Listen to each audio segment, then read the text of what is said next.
마지막 낚시. 해시태그 1. 20회 만에 초대. 30살이 넘어서야 아버지와 다시 낚싯대를 잡게 되었다. 초등학교 때 이후 처음이었으니 거의 20회 만이었다. 아버지에게서 전화가 왔던 그날 나는 회사 일에 쫓기고 있었다. 이번 주말에 낚시 한번 갈까? 아버지의 목소리는 평소보다 밝았다. 순간 망설여졌다. 밀린 업무도 많았고 주말엔 쉬고 싶었다. 하지만 아버지가 먼저 연락하신 것도 오랜만이었고 목소리에 실린 기대감을 외면할 수 없었다. 좋아요, 아버지. 갈게요. 주말 아침 아버지는 이미 낚시 도구를 차에 싣고 계셨다. 오래된 낚싯대와 미끼통, 그리고 내가 어렸을 때 쓰던 작은 의자까지. 아버지는 그걸 모두 기억하고 계셨다. 우리는 시내에서 1시간쯤 떨어진 저수지로 향했다. 차창 밖으로 펼쳐지는 풍경이 점점 푸르러졌다. 도시의 회색빛이 사라지고 초록빛 논밭과 낮은 산들이 우리를 반겼다. 저수지에 도착했을 때는 오전 9시쯤이었다. 물은 거울처럼 잔잔했고 아침 햇살이 수면에 부서지며 반짝였다. 바람에 실려오는 풀냄새와 흙냄새가 기분 좋게 코끝을 간지렸다. 멀리서 물새 울음소리가 들렸다. 아버지는 예전처럼 묵묵히 낚시 도구를 꺼내시고 익숙한 손놀림으로 미끼를 끼우셨다. 나는 그 모습을 바라보며 어린 시절로 돌아간 듯한 평화를 느꼈다. 20회라는 시간이 순식간에 사라지는 것 같았다. 아버지, 제가 할게요. 내가 말했지만 아버지는 고개를 저으셨다. 됐어. 너는 편하게 있어. 아버지의 손은 여전히 능숙했지만 예전보다 느려진 것도 사실이었다. 손등의 주름과 굳은 살이 세월을 말해주고 있었다. 해시태그 2. 건너편의 기쁨. 우리는 저수지 건너편 사람들이 잘 가지 않는 곳에 자리를 잡았다. 아버지가 좋아하시던 자리였다. 여기가 제일 조용하거든. 물고기들도 많이 온다. 아버지는 낚싯대를 던지시며 말씀하셨다. 나도 옆에 낚싯대를 들이웠다. 찌가 물 위에서 조용히 흔들렸다. 한참을 기다렸다. 아버지와 나는 별말 없이 앉아 있었지만 그 침묵은 불편하지 않았다. 가끔 아버지가 먼 산을 바라보시거나 나무 사이로 날아가는 새를 가리키셨다. 저기 봐라. 백로다. 나는 고개를 끄덕였다. 이런 순간들이 소중하다는 걸 이제야 알았다. 바쁘게 살아온 지난 시간들이 아깝게 느껴졌다. 그때였다. 아버지의 낚싯대가 갑자기 크게 휘어졌다. 찌가 물속으로 사라지고 낚싯줄이 팽팽하게 당겨졌다.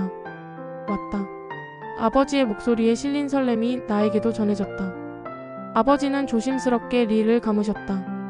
물고기가 저항했지만 아버지는 천천히 침착하게 끌어당기셨다. 물 위로 은빛 비늘이 반짝였다. 잉어다. 큰 놈이야. 나는 얼른 뜰채를 들고 물가로 다가갔다. 함께 힘을 합쳐 잉어를 건져 올렸다. 한자는 좋게 넘어 보이는 큰 잉어였다. 아버지의 얼굴에 소년 같은 웃음이 번졌다. 그 표정을 본 건 정말 오랜만이었다. 평소 무뚝뚝하신 아버지가 이렇게 기뻐하시는 모습에 나도 모르게 웃음이 터져나왔다. 아버지 정말 크네요. 그치? 오늘 운이 좋구나. 아버지는 잉어를 살펴보시다가 조심스럽게 다시 물에 놓아주셨다. 살려줘야지. 이렇게 오래 살았는데. 잉어는 꼬리를 힘차게 저으며 깊은 물속으로 사라졌다. 그 순간 나는 오랜만에 아버지와 함께 있다는 것만으로도 행복했다. 해시태그 3. 작은 사고. 다시 낚싯대를 들이우고 한참이 지났을 때 내 쪽에도 입질이 왔다. 찌가 움직이길래 재빨리 낚싯대를 들어 올렸는데 무언가에 단단히 걸린 느낌이었다. 물고기의 당김과는 달랐다. 아무리 당겨도 꿈쩍하지 않았다. 아버지, 바늘이 걸린 것 같아요. 나는 당황해서 말했다. 조심스럽게 줄을 당겨보았지만 마치 바위에라도 걸린 것처럼 움직이지 않았다. 힘을 주면 줄이 끊어질 것 같았고 그렇다고 그냥 놔두자니 바늘이 아까웠다. 어렸을 때처럼 아버지가 해결해 주시길 기대하는 마음이 들었다. 괜찮아, 천천히 해봐. 아버지는 옆으로 오시며 침착한 목소리로 말씀하셨다. 그 목소리엔 조급함이 전혀 없었다. 급하게 당기지 말고 살살 좌우로 흔들어봐. 바늘이 빠질 수도 있어. 나는 아버지 말씀대로 해보았다. 낚싯대를 좌우로 천천히 움직이며 줄에 걸린 긴장을 풀어보려 했다. 하지만 소용없었다. 안 되겠는데요. 그냥 줄을 끊을까요? 내가 말했다. 아버지는 잠시 생각하시더니 고개를 저으셨다. 아깝잖아. 바늘도 그렇고 저기 걸린 게 쓰레기일 수도 있고 건져내야지. 나는 미안한 마음이 들었다. 아버지와의 즐거운 시간을 내가 망쳐버린 것 같았다. 죄송해요, 아버지. 제가 조심했어야 했는데. 뭐가 미안해. 낚시하다 보면 이런 일도 있는 거지. 걱정 마. 아버지는 내 어깨를 토닥이셨다. 해시태그 4. 혼자 가시는 뒷모습. 아버지는 주변을 살펴보시더니 결정을 내리셨다. 내가 가서 빼줄게. 저기 바위 쪽으로 가면 닿을 것 같아. 아버지가 신발을 벗으시며 말씀하셨다. 순간 나는 놀랐다. 아버지 안 돼요. 위험해요. 그냥 끊을게요. 나는 서둘러 말했다. 저수지 가장자리는 돌이 많고 미끄러웠다. 게다가 물도 차가웠다. 괜찮아. 저 정도는 얕아. 금방이야. 아버지는 손을 내저으며 이미 물가로 걸어가고 계셨다. 정말 괜찮아요, 아버지. 바늘 하나쯤이야. 내가 다시 말했지만 아버지는 돌아보시며 단호하게 말씀하셨다. 너는 거기 있어. 움직이지 마. 금방 가져올게. 아버지의 목소리에는 평소와 다른 무언가가 담겨 있었다. 단순히 바늘을 빼러 가시는 게 아니라 아버지로서 아들을 위해 무언가를 해주고 싶으신 것 같았다. 나는 자리에 서서 아버지를 바라보았다. 아버지는 조심스럽게 물가에 돌을 밟으며 내 낚싯줄이 걸린 쪽으로 향하셨다. 햇빛이 아버지의 등을 비추고 있었다. 그 뒷모습을 보며 나는 이상한 감정에 휩싸였다. 아버지가 점점 작아지는 것 같았다. 언제나 크고 든든하게만 보였던 아버지의 어깨가 예전보다 좁아 보였다. 머리카락도 많이 휘어지셨다. 아버지 조심하세요. 나는 소리쳤다. 아버지는 손을 들어 괜찮다는 신호를 보내셨다. 물에 발을 담그신 아버지가 허리를 숙여 수면 아래를 더듬으셨다.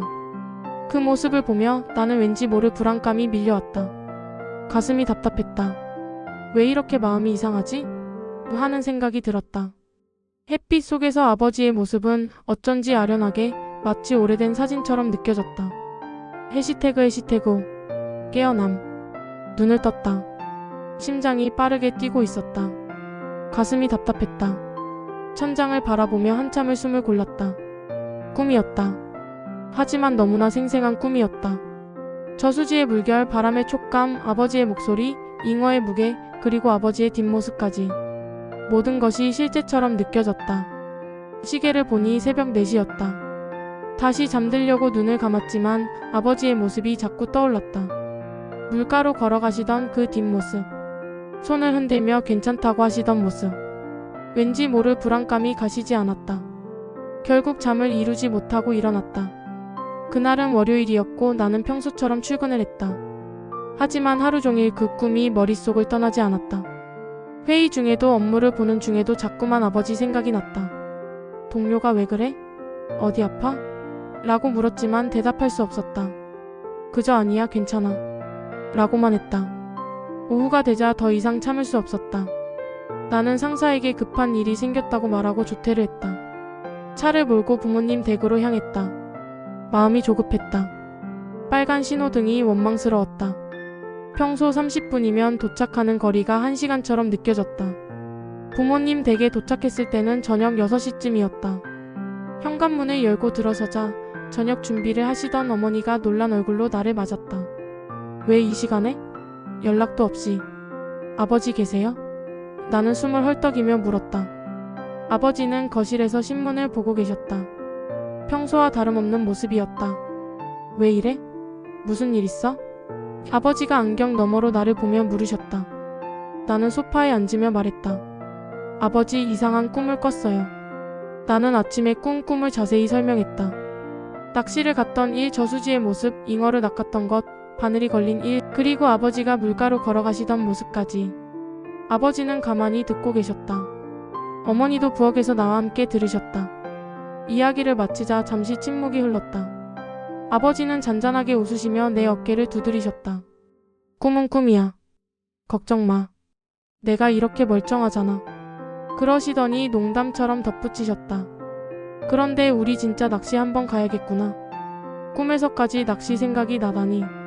어머니도 웃으시며 정말 오랜만에 너희 둘이 낚시 가는 것도 좋겠네. 라고 하셨다. 나는 조금 안심이 되었다. 아버지의 얼굴에 이상한 기색도 없었고 건강해 보이셨다. 그래, 그냥 꿈이야. 나는 스스로에게 말했다. 그날 저녁 우리는 함께 식사를 하고 이런저런 이야기를 나누었다. 평범한 행복한 시간이었다. 해시태그 6. 3일 후. 3일 뒤였다. 새벽에 어머니에게서 전화가 왔다. 떨리는 목소리였다. 빨리 와. 아버지가.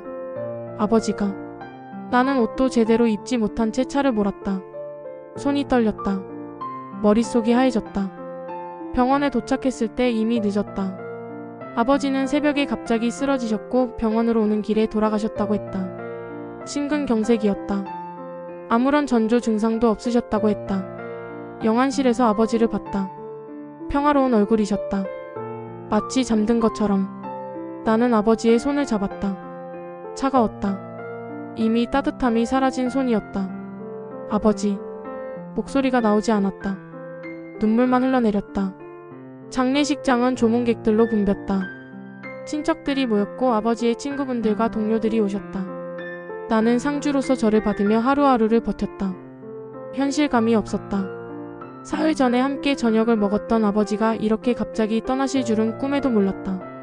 장례식 이틀째 되는 날 저녁 가족들이 모여 앉았다. 어머니, 누나 그리고 나. 우리는 아버지의 이야기를 나누고 있었다. 그때 누나가 물었다. 그러고 보니 며칠 전에 네가 꾼 꿈 있잖아. 낚시 꿈. 나는 고개를 끄덕였다. 그 꿈 이야기를 다시 했다. 이번엔 더 자세히. 아버지와 낚시를 갔던 것, 행복했던 순간들, 바늘이 걸렸던 일, 그리고 아버지가 혼자 물가로 걸어가시며 너는 거기 있어라고 하셨던 것까지. 이야기를 듣던 어머니의 눈에서 눈물이 흘렀다. 누나도 입을 가렸다. 오빠. 그게. 누나의 목소리가 떨렸다. 그게 작별 인사였던 거야. 아버지가 미리 다녀가신 거야. 나는 말문이 막혔다. 그제야 깨달았다. 아버지가 왜 그렇게 물가로 걸어가시며 너는 거기 있어, 너는 거기 남아있어라고 하셨는지. 아버지는 혼자 가셔야 했다. 그리고 나는 남아서 가족들을 지켜야 했다. 장례식 마지막 날 아버지의 유품을 정리하다가 아버지의 수첩을 발견했다. 마지막 페이지에 이렇게 적혀 있었다. 아직 할 일이 남았다. 가족들 곁에서 최선을 다하라. 나는 그 문장을 읽고 또 읽었다. 아버지의 필체가 흐려져 보였다. 눈물 때문이었다. 이것이 아버지가 남기신 마지막 당부였다. 나에게 그리고 우리 가족에게. 발인 날 운구차를 따라가며 나는 계속 생각했다. 저수지 건너편에서 손 흔들던 아버지의 모습을, 혼자 물가로 걸어가시던 그 뒷모습을, 햇빛 속에서 점점 작아지던 아버지의 모습을 이제야 알았다. 그것이 아버지가 작별을 고하는 방식이었다는 것을. 슬프게가 아니라 우리가 함께 행복했던 순간 속에서 인사를 하고 싶으셨던 것을. 화장터에서 돌아오는 길 어머니가 내 손을 꽉 잡으셨다. 이제 네가 이 집의 기둥이야. 누나도 내 어깨에 기대며 말했다. 우리 함께 잘 살아보자. 나는 고개를 끄덕였다. 아버지의 말씀을 가슴 깊이 새겼다. 아직 할 일이 남았어. 가족들 곁에서 최선을 다해라. 이제 내가 가족들 곁을 지킬 차례였다. 아버지가 그러셨던 것처럼 묵묵히 그리고 최선을 다해. 비록 아버지는 떠나셨지만 아버지가 보여주신 사랑과 책임감은 내 안에 남아있었다. 그것이 아버지가 내게 남겨주신 가장 큰 유산이었다.